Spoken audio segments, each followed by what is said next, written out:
La Segunda Guerra Mundial en color.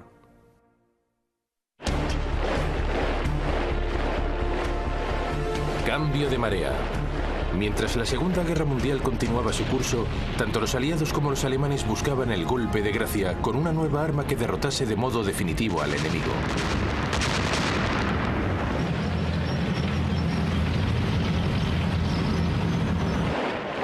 Para la Alemania de Hitler, el problema era que Gran Bretaña era una isla. Sus tanques no podían aplicar su estrategia de ataque relámpago a través del canal. La única forma de derrotar a Gran Bretaña consistía en estrangular sus rutas de suministro marítimas. Para eso hacían falta buques de guerra y, sobre todo, submarinos.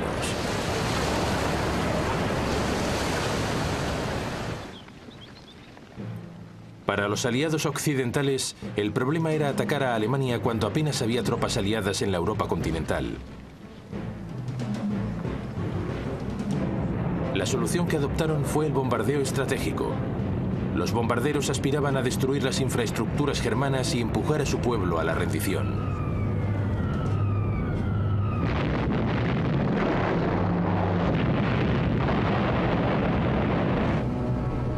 Los dos bandos adoptaron dos tácticas muy diferentes, pero con un mismo objetivo: salvar a sus tropas y alcanzar el final de la guerra lo antes posible.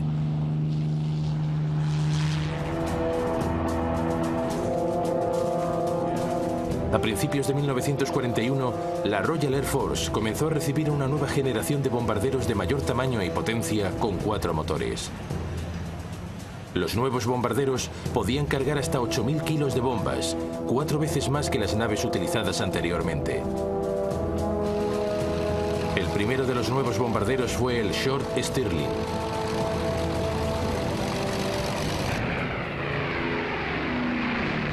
En un principio, el plan no era atacar a la población alemana, sino destruir infraestructuras específicas, cortando las vías de transporte y suministro de petróleo y afectando la capacidad de Alemania para continuar la guerra. Pero había un problema fundamental. Los bombarderos británicos eran extremadamente poco precisos. Al mismo tiempo, las defensas aéreas alemanas estaban neutralizando a un número elevado de aviones británicos.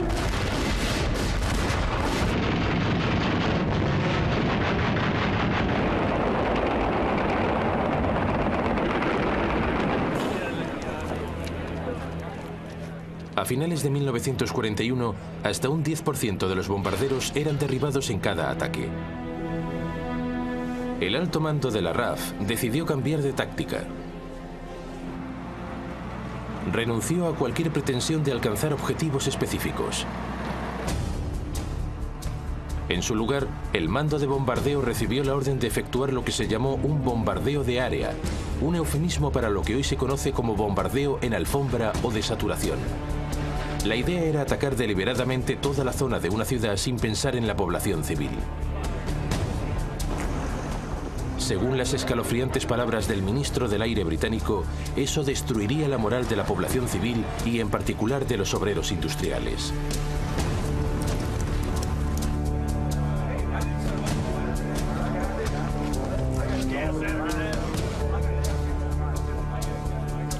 Su principal exponente fue el mariscal de vuelo Sir Arthur Bombardero Harris, que fue nombrado comandante en jefe del mando de bombardeo de la RAF.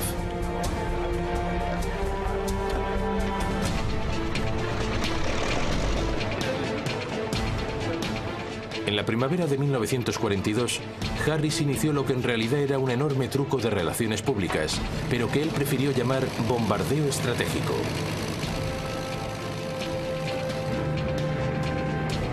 Reunió todos los aviones disponibles en el mando de bombardeo. Más de 1000 aviones despegaron hacia la ciudad alemana de Colonia.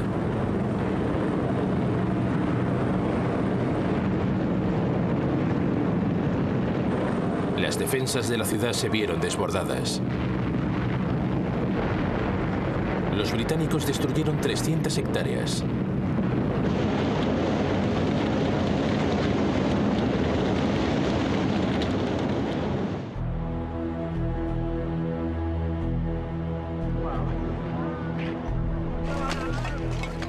Y solo perdieron 39 aviones. ahora gozaba del apoyo absoluto del primer ministro Winston Churchill.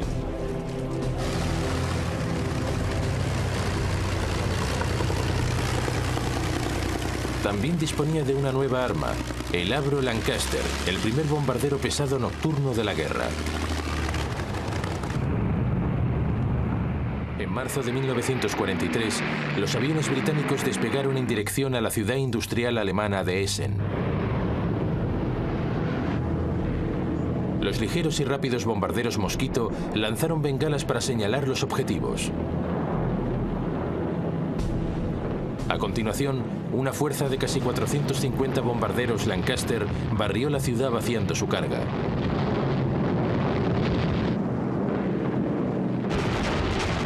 Las defensas alemanas se vieron desbordadas. Solo 14 aviones británicos fueron derribados.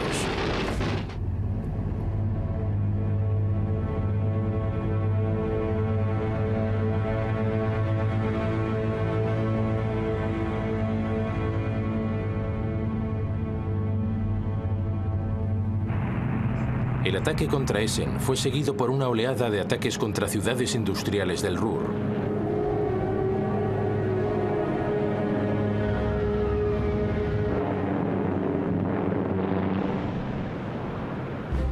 Pero las defensas aéreas alemanas comenzaron a tomarle la medida a los ataques aliados.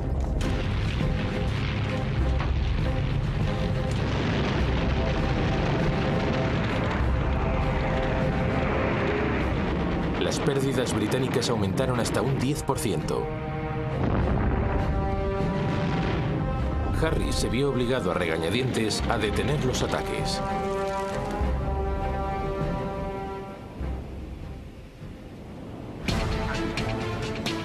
Pero entonces fue informado de una nueva invención aliada que, bajo el nombre en código de Ventana, consistía en lanzar tiras de aluminio desde los aviones.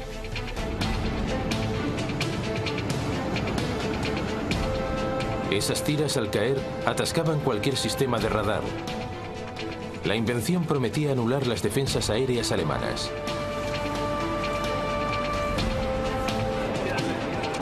Harris se aferró a esa innovación para, en julio de 1943, 4 meses después del ataque contra Essen, volver a la ofensiva. Lo llamó la Operación Gomorra.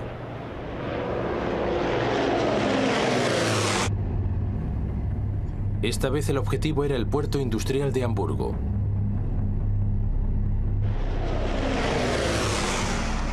Los bombarderos, equipados con el sistema Ventana, bloquearon el radar alemán.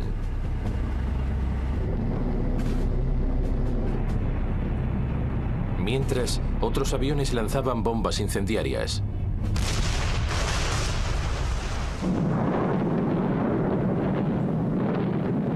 Una enorme tormenta de fuego devoró el centro de la ciudad.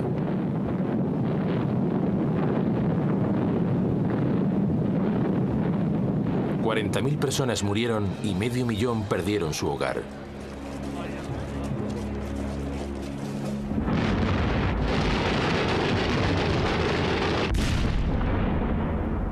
Hubo otros ataques similares contra el puerto. Causaron una gran conmoción en el pueblo alemán.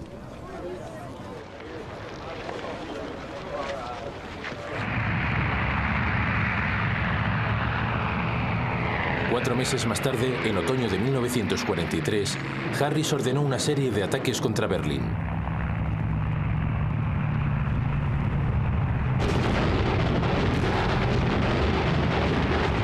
Pero por entonces, los alemanes habían aprendido a contrarrestar el sistema Ventana, y en la primavera de 1944, las pérdidas británicas volvieron a acercarse al 10%. Lo peor era que no había ninguna señal de que la moral alemana se estuviese resquebrajando. La campaña de bombardeos en alfombra de Harris no estaba funcionando. Pero lo mismo pasaba con la alternativa norteamericana de ataques contra infraestructuras. En la primavera de 1943, los ataques de día de las fuerzas aéreas del ejército de los Estados Unidos alcanzaban cada vez zonas más profundas de Alemania. Pero las pérdidas americanas seguían creciendo. 1 de cada 15 aviones era derribado.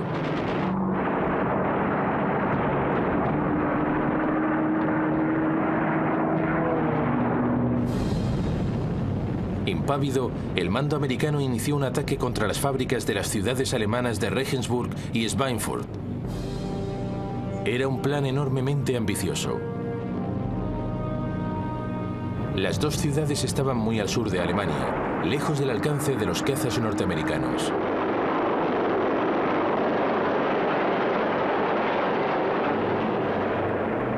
El resultado fue un desastre. Los 380 Flying Fortress fueron acosados y tiroteados, a pesar que las autoridades norteamericanas habían afirmado que no necesitaban la escolta de los cazas. La tasa de pérdida superó el 16%.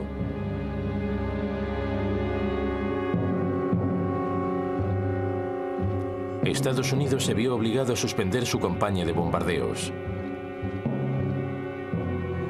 La guerra en el aire había quedado en tablas, y no había ninguna señal de que alguien pudiese utilizarla para alcanzar la victoria.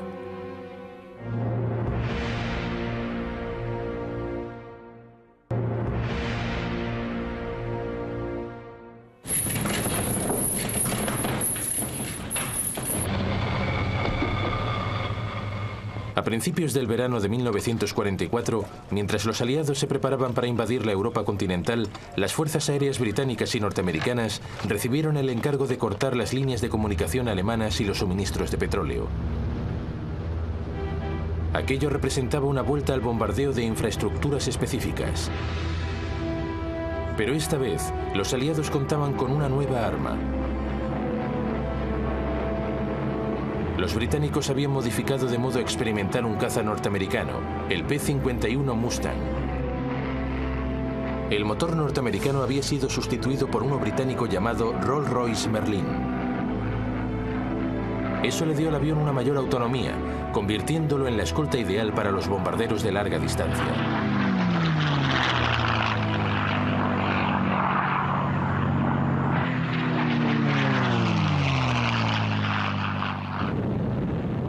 Los bombarderos aliados atacaron los puentes y carreteras que llevaban al frente alemán en Francia con una precisión casi quirúrgica. El suministro de petróleo del ejército alemán quedó drásticamente reducido.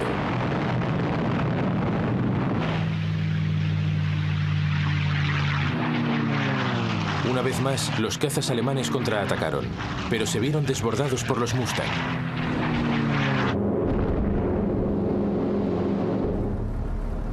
Buena parte de la fuerza aérea alemana, ahora a falta de combustible, cayó derrotada. Puede que la campaña de bombardeos contra las infraestructuras alemanas no fuese el golpe definitivo que esperaban los aliados, pero al fin estaba dando resultados. Pero un hombre todavía no estaba impresionado. Harris seguía obsesionado con la idea de que una campaña de ataques en alfombra, todavía más devastadora, podría pararle los pies a Alemania de una vez por todas. Por eso, a finales de 1944, Gran Bretaña volvió a los bombardeos en alfombra. Una ciudad alemana tras otra fue atacada y devastada.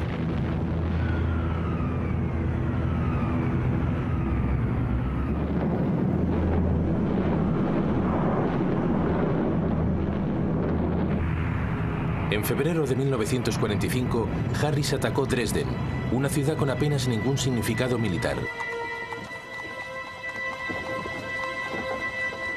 La población de la ciudad había aumentado por la llegada de refugiados que huían de los bombardeos. Pero Harris no parecía tener ninguna consideración por la vida de los civiles.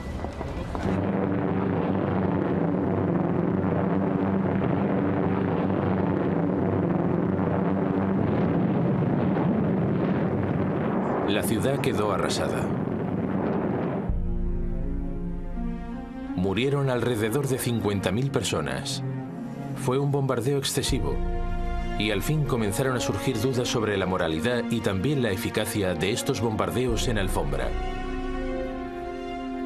Fuese cual fuese el resultado, había provocado un horrendo coste de vidas civiles y militares. Además, había fracasado a la hora de resquebrajar la moral alemana.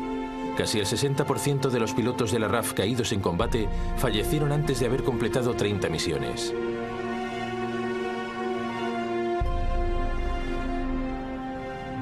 A pesar de todas las esperanzas, el bombardeo en alfombra no logró asestar el golpe definitivo al enemigo. Los alemanes, por su parte, habían puesto su fe en una tecnología totalmente diferente para darles el arma que necesitaban para ganar la guerra.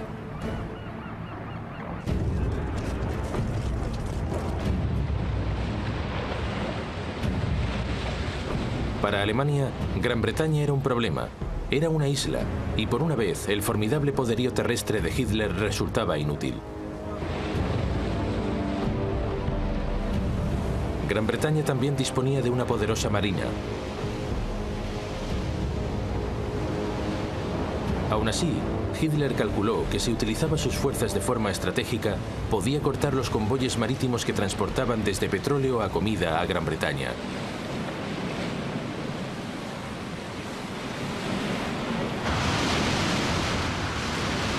En los primeros 18 meses de la guerra, las fuerzas alemanas hundieron más de 130 buques mercantes británicos.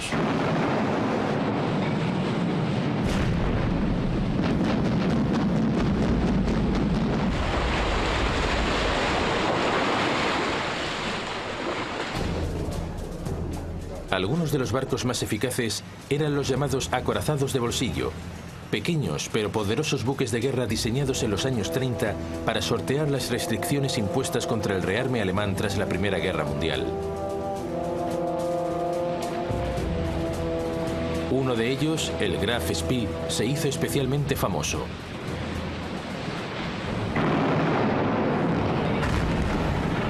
En cuestión de semanas, hundió 9 buques mercantes de los aliados en el sur del Atlántico, antes de ser rodeado y hundido junto al Río de la Plata, en Sudamérica.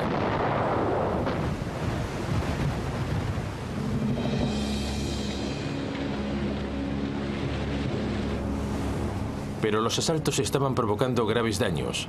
Si las pérdidas seguían creciendo, Gran Bretaña podría sufrir verdaderos problemas de suministro.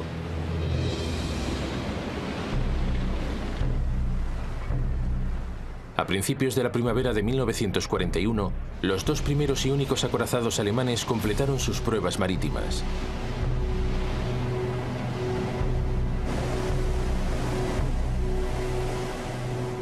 Su aparición hizo temblar a la Marina británica. Su capacidad potencial de destrucción era enorme.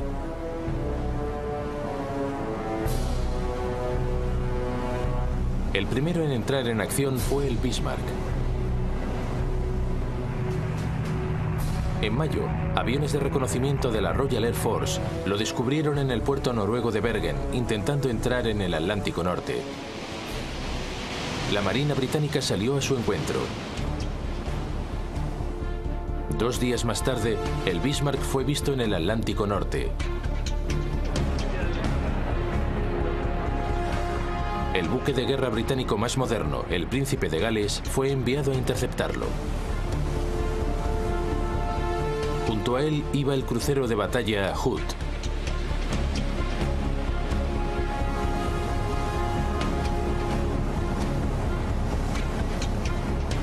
A primera hora del 24 de mayo de 1941, las 2 fuerzas se encontraron. Era la primera vez que 2 buques de guerra de distintos bandos se veían las caras.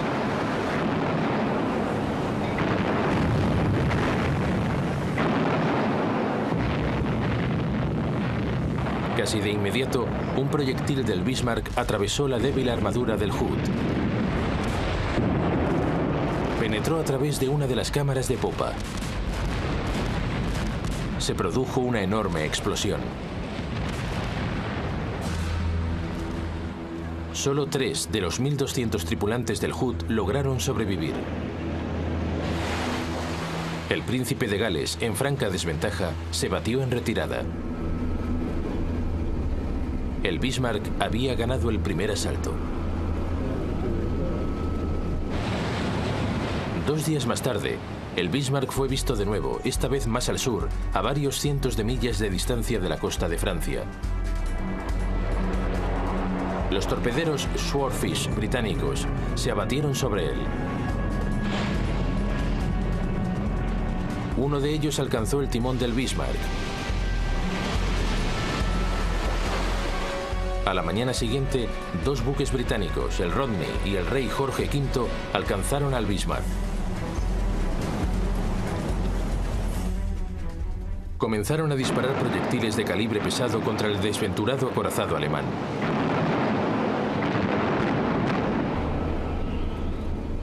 Pronto quedó reducido a un montón de llamas.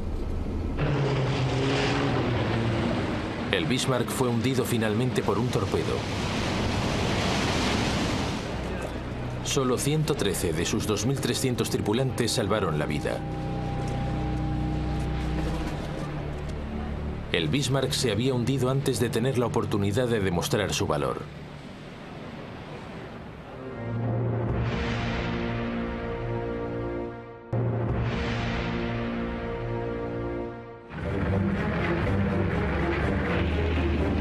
En junio de 1941, Hitler invadió la Unión Soviética. La guerra en el mar entraba en una nueva fase. Gran Bretaña comenzó a enviar convoyes de suministro a los puertos árticos rusos de Murmansk y Archángel. De inmediato, el ejército alemán se preparó para interceptarlos.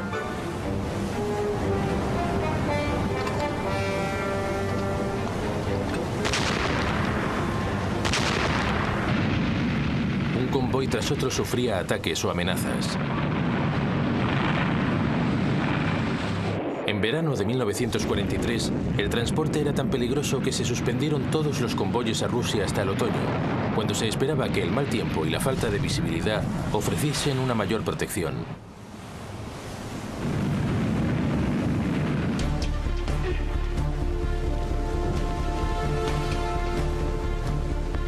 Mientras suspendía el envío de convoyes, Gran Bretaña centró su atención en una de las mayores amenazas a las que se enfrentaba, el acorazado gemelo del Bismarck, el Tirpitz. El Tirpitz se había pasado meses escondido en los fiordos noruegos, esperando el momento para atacar. Pero la Marina británica lo había sometido a una férrea vigilancia, decidida a eliminar el último acorazado alemán.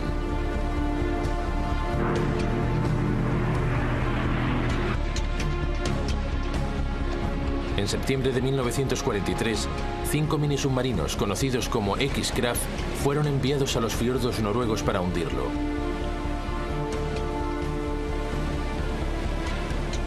El ataque solo causó daños leves, y la primavera siguiente el Tirpitz volvía a estar listo para amenazar los convoyes árticos.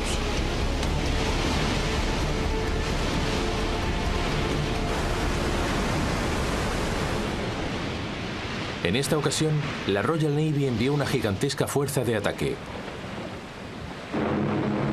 Incluía 6 portaaviones.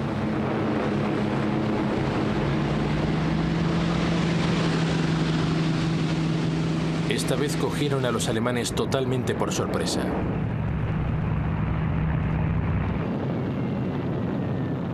Los bombarderos en picado se lanzaron contra el Tirpitz. Pero el acorazado estaba bien blindado y las bombas, relativamente pequeñas, apenas causaron daños superficiales. 3 meses después volvía a estar listo para la acción.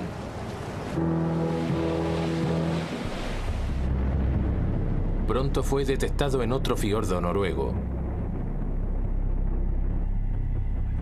Los bombarderos Lancaster, que portaban hasta 5 toneladas de bombas Talboy, fueron enviados para hundirlo de una vez por todas. El Tirpitz desplegó una pantalla de humo que lo camufló parcialmente. Pese a ello, varias bombas golpearon su casco causando graves daños.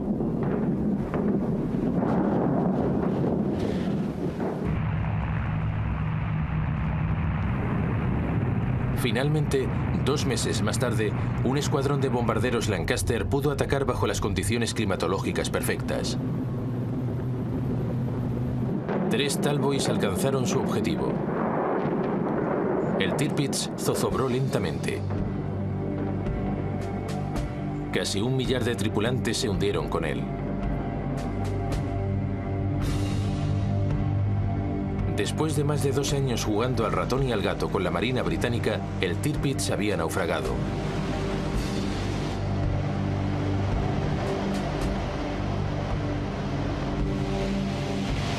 Los acorazados alemanes prometían mucho, pero no tuvieron la oportunidad de demostrar su valor ante la aplastante superioridad de la Marina británica.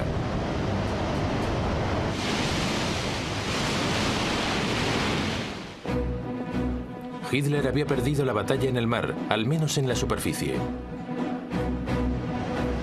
Porque bajo las olas, la historia era muy diferente. Durante los primeros meses de la guerra, los U-boats acosaron e interrumpieron las líneas de suministro británicas. A menudo atacaban en superficie, disparando contra los buques mercantes con sus cañones de cubierta.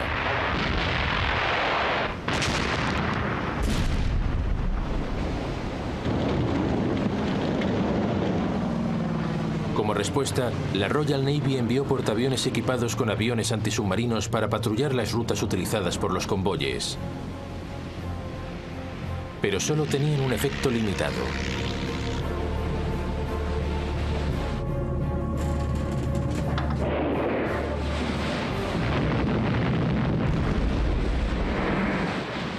A finales de 1939, más de 100 buques mercantes aliados habían sido hundidos ya por los submarinos alemanes.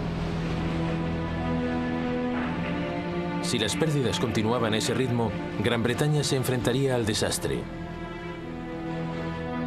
El petróleo, la comida, las armas, todos los productos comenzarían a escasear.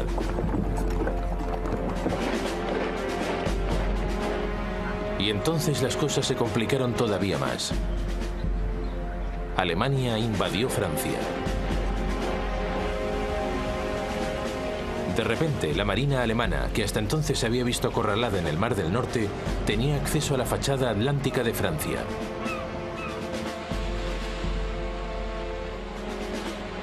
Ahora tenían una base desde la que atacar a los convoyes británicos.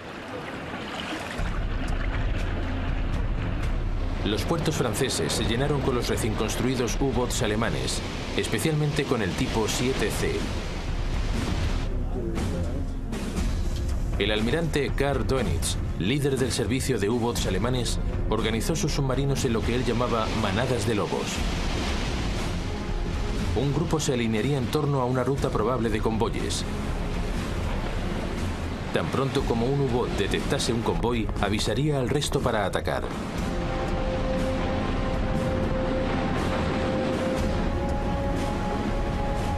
A veces, los U-boats también eran guiados por aviones de patrulla de larga distancia.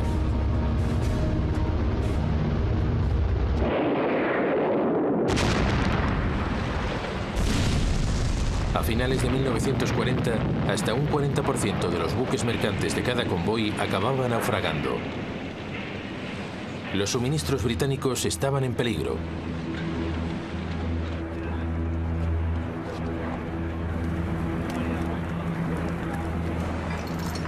Los tripulantes de los U-boat alemanes lo llamaron la época feliz, y sus principales comandantes se convirtieron en héroes nacionales.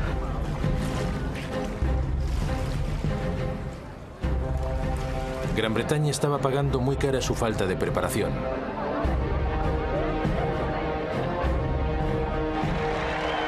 Pero finalmente la situación empezó a cambiar. Un programa de barcos escolta antisubmarinos empezó a dar resultados.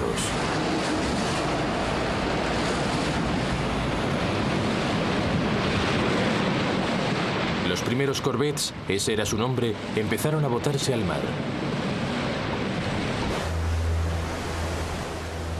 Por primera vez, Gran Bretaña podía establecer grupos permanentes de buques de guerra para escoltar a los convoyes de suministros. Pero su eficacia estaba limitada por el hecho de que su velocidad máxima era de 15 nudos, 2 nudos inferior a la velocidad en superficie de un U-boat.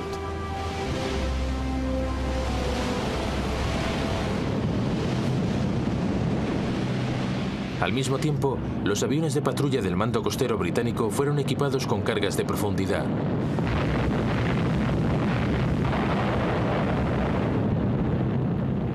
Les faltaba autonomía para cubrir el Atlántico, pero podían acosar y obligar a sumergirse a los U-boats en superficie que se acercasen a sus bases.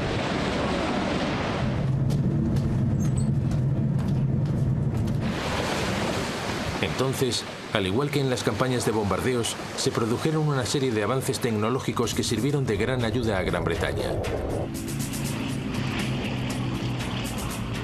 A principios de 1940 se desarrolló un nuevo tipo de radar llamado radar centimétrico. era más pequeño que los sistemas ya existentes y por primera vez podía adaptarse a los aviones y barcos de escolta.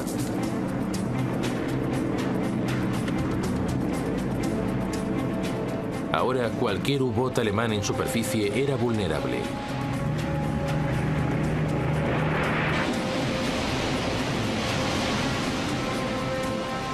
Unos meses más tarde se produjo un nuevo avance tecnológico. Half-Duff era un detector de radio. En cuanto un U-Boot alemán salía a la superficie para comunicarse, Half-Duff conseguía captar la señal de radio y localizar su ubicación exacta.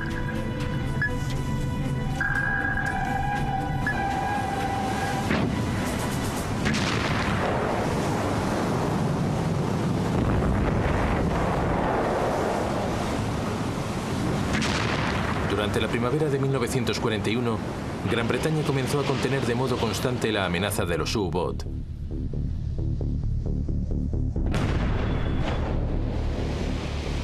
Las pérdidas de buques mercantes se redujeron a menos de la mitad.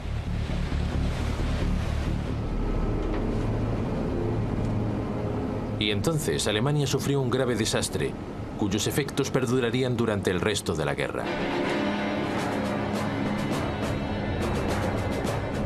En mayo de 1941, el destructor británico Bulldog obligó al submarino U-110 a salir a la superficie y logró capturarlo. A bordo iba la máquina Enigma, utilizada para codificar las señales alemanas.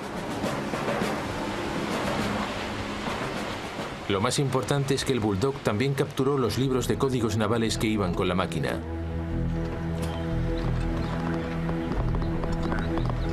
Eso proporcionó una ayuda vital a los especialistas británicos. Pronto, y sin que los alemanes lo sospechasen, Gran Bretaña consiguió empezar a comprender las comunicaciones navales germanas.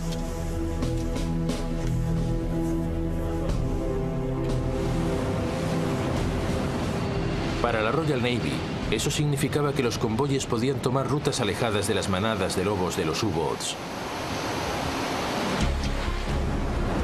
Pero entonces, en diciembre de 1941, la guerra en el mar cambió de forma definitiva.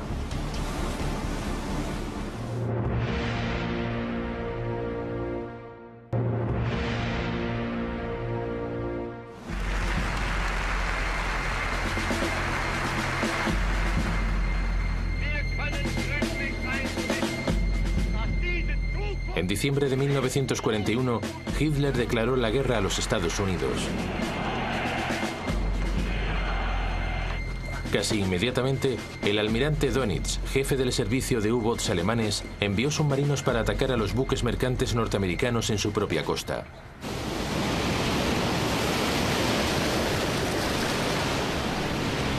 Al principio, solo algunos de los submarinos, los del nuevo tipo 9, eran capaces de realizar el largo viaje desde Europa. Una vez allí, encontraban a sus objetivos con facilidad. El comandante en jefe de la Marina estadounidense, el almirante Ernest King, había rechazado el Consejo Británico de proteger sus buques mercantes en convoyes.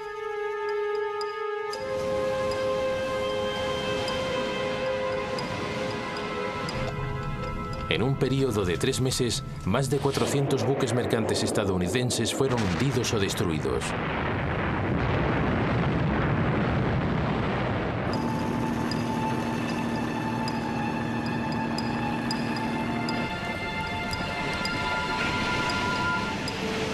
Norteamérica estaba aprendiendo la dura lección que ya había aprendido Gran Bretaña. Era necesario hacer algo.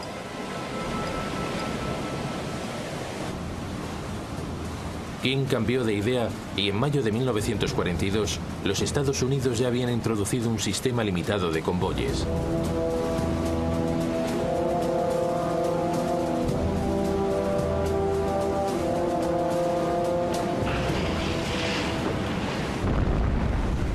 En julio, las pérdidas estadounidenses empezaban a reducirse.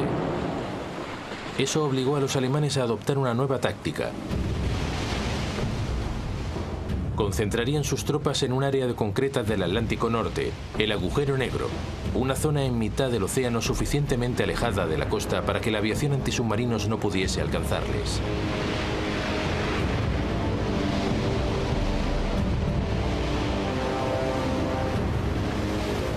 A menudo un convoy era atacado por más de 15 submarinos que llegaban en oleadas.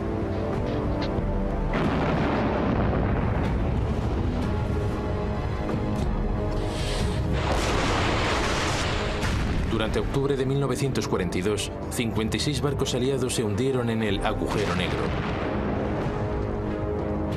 En marzo del año siguiente, las pérdidas aliadas alcanzaron los 120 barcos en un solo mes.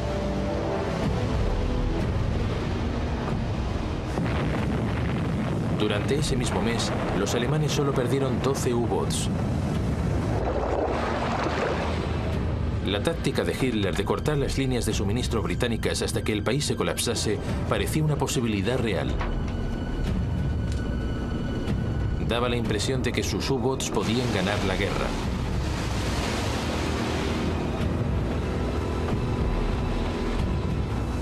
Pero los aliados comenzaron a darle la vuelta a la partida. Gran Bretaña había incorporado un nuevo comandante. El almirante Max Horton había sido el antiguo jefe de la flota submarina de la Royal Navy.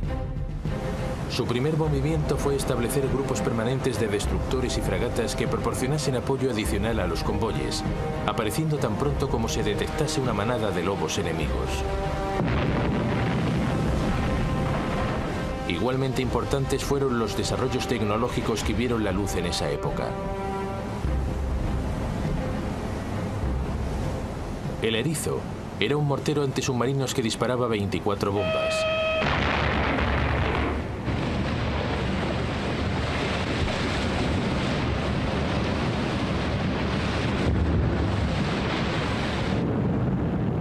La aviación aliada fue equipada con un nuevo proyector de alta potencia, la Lead Light. Cuando el avión se acercaba, podía encenderlo en el último momento, cazando a un submarino por sorpresa en superficie.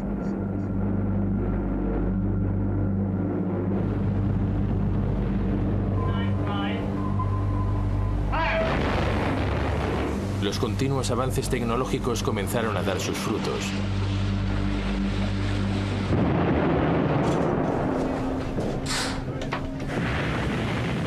Las pérdidas germanas se incrementaron. Al comandante alemán, el almirante Dönitz, le costó retomar la iniciativa. En abril, ordenó un ataque de sus U-boats contra el convoy ONS-5, un convoy de 43 buques mercantes que viajaba de Liverpool a Canadá. El plan fue diseñado como una demostración del poderío naval alemán. 40 U-boats rodearon el convoy.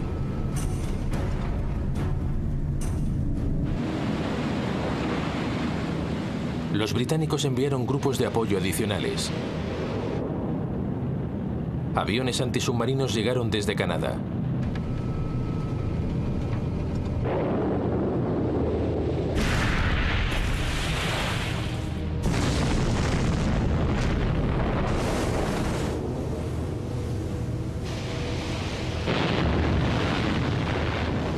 Los aliados tardarían 4 días en contener el ataque alemán.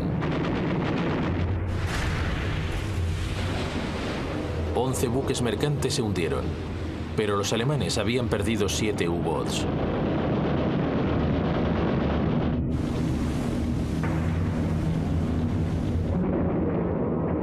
Dos semanas más tarde, Dönitz volvió a intentarlo, atacando un segundo convoy.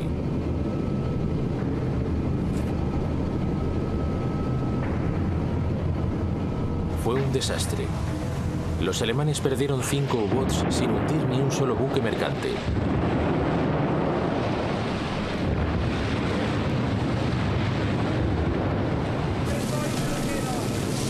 Durante mayo de 1943, la cuarta parte de los U-boats germanos operativos se hundieron.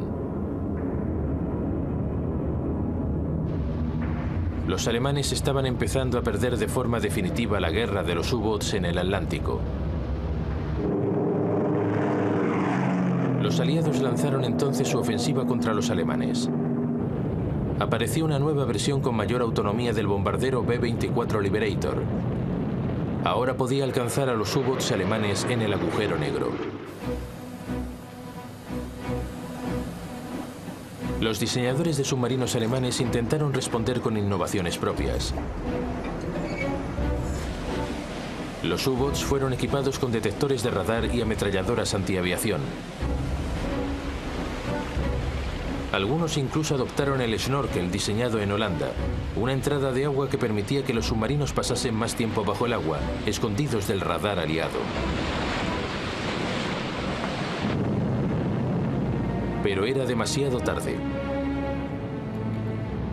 Los aliados siguieron detectándolos.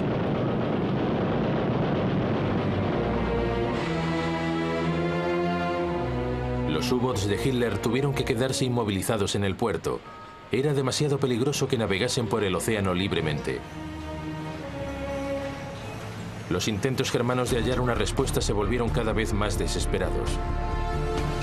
Fabricaron un nuevo submarino revolucionario. Era conocido como el Tipo 21.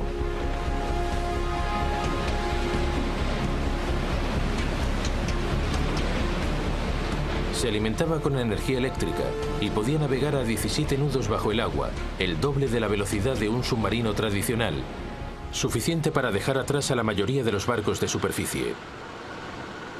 Pero una vez más, era demasiado tarde. Solo uno llegó a estar operativo y nunca estableció contacto con el enemigo. A finales de 1943, los aliados dominaban el Atlántico. Fue un punto de inflexión en la guerra.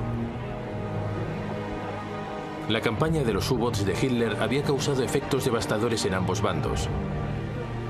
Los alemanes perdieron casi 800 submarinos. El 75% de los tripulantes de los U-boat falleció en combate. En el bando aliado fallecieron 32.000 marineros.